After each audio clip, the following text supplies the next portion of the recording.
Baik, Assalamualaikum warahmatullahi wabarakatuh. Sebelum berkenalan, nama saya Bunda Fedro Dedi Kurniawan. Saya dari TERA Angkatan 2024 kelas praktikum B. Kali ini saya akan menjelaskan terkait mata kuliah sistem embedded, yang dimana kita akan membahas terkait analog to digital converter. Yang artinya kita lanjut, dimana analog to digital converter atau ADC ini adalah suatu komponen atau modul yang berfungsi untuk mengubah sinyal analog menjadi sinyal digital. Nah, yang dimana si sinyal analognya itu merupakan sinyal kontinu yang nilainya itu dapat berubah secara halus terhadap waktu. Jadi satuan waktu seperti tegangan dari sensor suhu atau cahaya.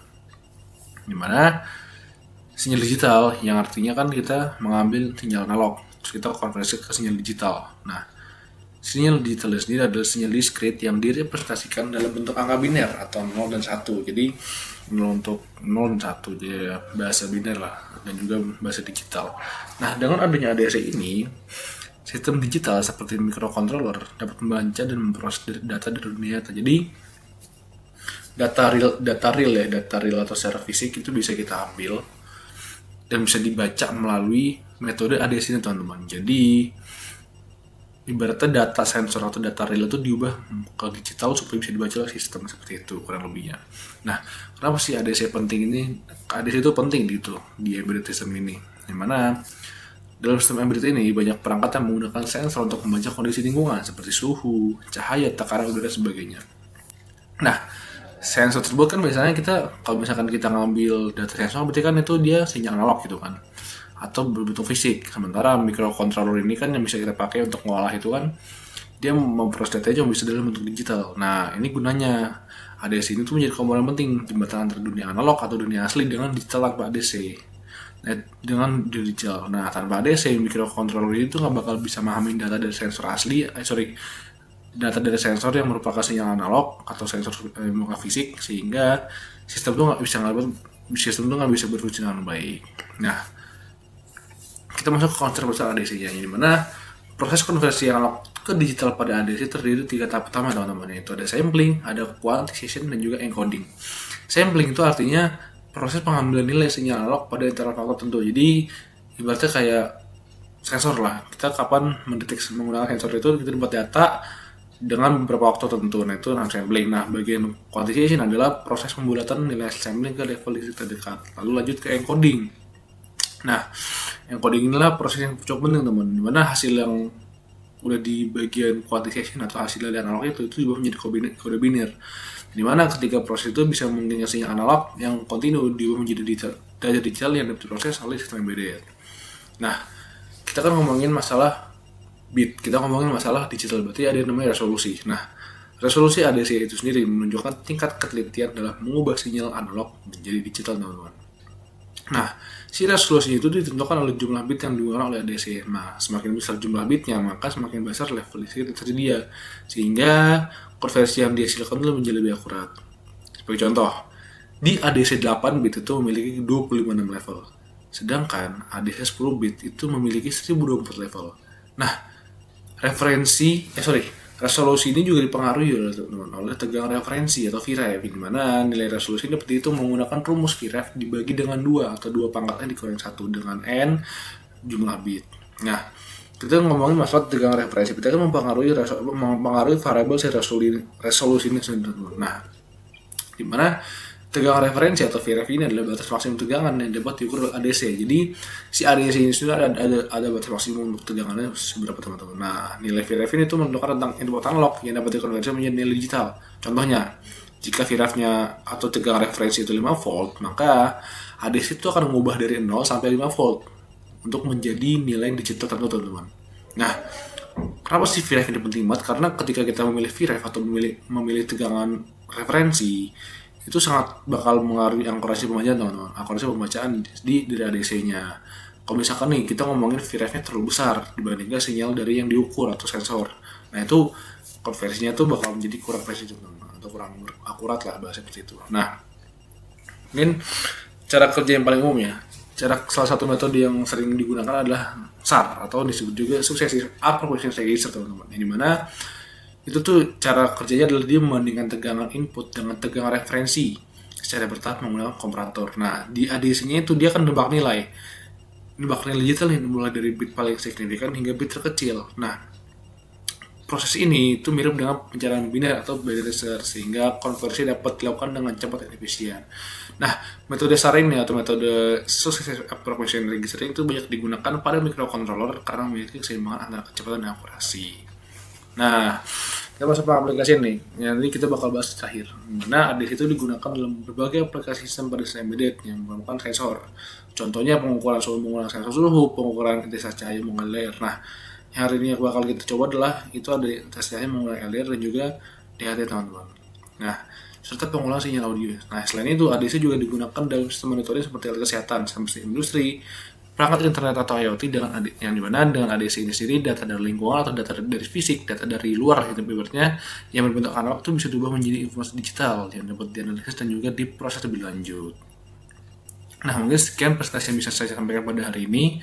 Mungkin setelah ini kita akan lanjut untuk presentasi atau pemaparan dari praktikum yang sudah dilakukan untuk pemahaman lebih jelas lagi.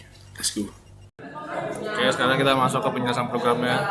Dimana sini kita mengintegrasikan dulu, mendefinisikan dari pin untuk LDR-nya dan juga definisi untuk pin potensiometernya. Di sini untuk pendefinisian atau pendeklarasian, nah di LDR itu ada di pin GPIO nomor 35 dan juga untuk potensionya di nomor 34 yang dimana ini berfungsi pada ADC input.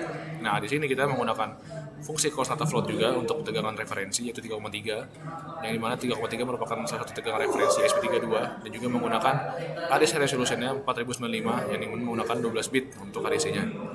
Sekarang kita masuk ke bagian void-nya atau bagian main programnya. Di sini kita menggunakan serial begin di 115.200 dengan delay cukup delay 1000 ya. Karena supaya untuk menghindari error yang cukup berkepanjangan. Di sini juga serial print in untuk ngeprint penampilan nilainya nanti ketika kita mengkonversi. Nah, di sini cukup penting di mana analog rate resolution ini digunakan untuk membaca mendekati itu antara rentang 0 sampai 3,3 volt. Yang dimana nanti ketika kita memutar potensionya sampai pada 0% itu maka akan tidak membaca tegangan seberapa besar. Nah, di sini kita juga mendeklarasikan pin LDR juga potnya beserta untuk ADC-nya. Nah, di sini ya masuk kita ke void loop ya teman-teman. Dimana void loop ini kita menggunakan integer LDR raw analog rate, jadi membaca tegangan, membaca analog dari pin LDR dan juga membaca analog rate atau pembacaan tegangan dari potensionya. Nah, di sini setelah kita mengintegrasikan kita masuk ke LDR voltage-nya.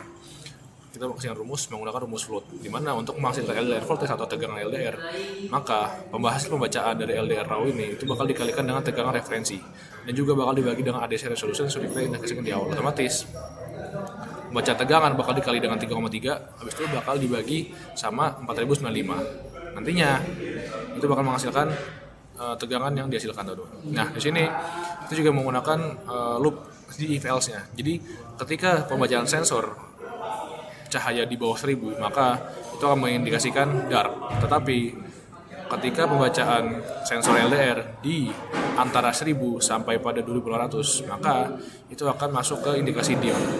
Masuk lagi ke if else kedua. Else kedua ketika pembacaan di 2500 sampai 3500 maka dia akan mengindikasikan lampunya normal. Nah, ketika kita sampai pada lebih dari 3500 maka itu akan membacakan dari bright teman-teman.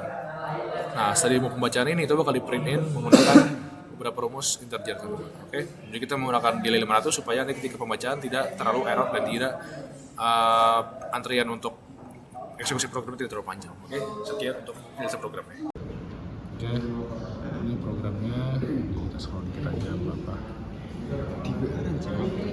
Kan mau begini ini kita dibak dulu kita lihat dari bak udah sukses karena langsung kita upload. Nah, cara uploadnya adalah ketika masuk ke connecting kita upload rebootnya sampai keluar di terminalnya. Oke, langsung kelihatan hasilnya. Nah, ini bakal dibaca di seri monitor. Tapi sebelum masuk seri monitor, teman-teman harus paham dulu, harus bisa nurutin dulu instruksinya. Oke, kita lanjut ke monitor. Oke, kita bisa ke monitor. Langsung kelihatan. Nah, ini misalkan dia ngebaca break gitu kan. Tapi kalau misalkan potensinya kita turunin ke 0%, maka pembacaannya dia akan langsung berubah ke dark. Berubah dong. Nah, lu kok nggak anjing? Itu. Oke.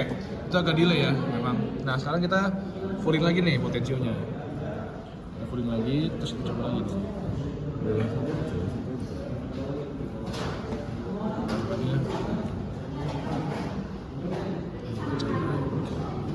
Skala dark, coba kita tutup ya. Nah ini gue tutup nih, ini kan saya tutup nih. Ketika gue tutup otomatis kan cahayanya gelap, maka pembacaannya bakal dark. Ini agak banyak kan? Ngomong agak harusnya. Nah itu dark. Nah, langsung nih outputnya. Ketika potensi kita putar, maka dia bakal menyala lebih ke suku ya, suku. Nah itu tuh, udah mulai nyala tuh ketika diputar. Udah dah.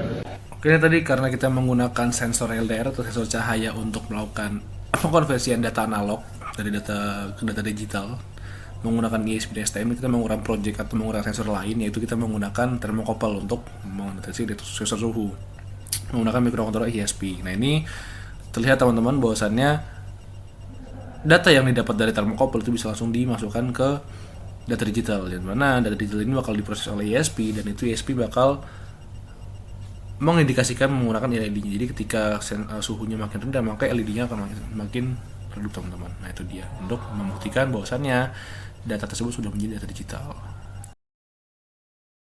Sekian dari materi kali ini, yaitu ADC converter, analog digital converter yang bisa saya sampaikan pada hari ini. Semoga bermanfaat. Mohon maaf jika ada kurang kesalahan kata. Lebih mohon maaf. Wassalamualaikum warahmatullahi wabarakatuh.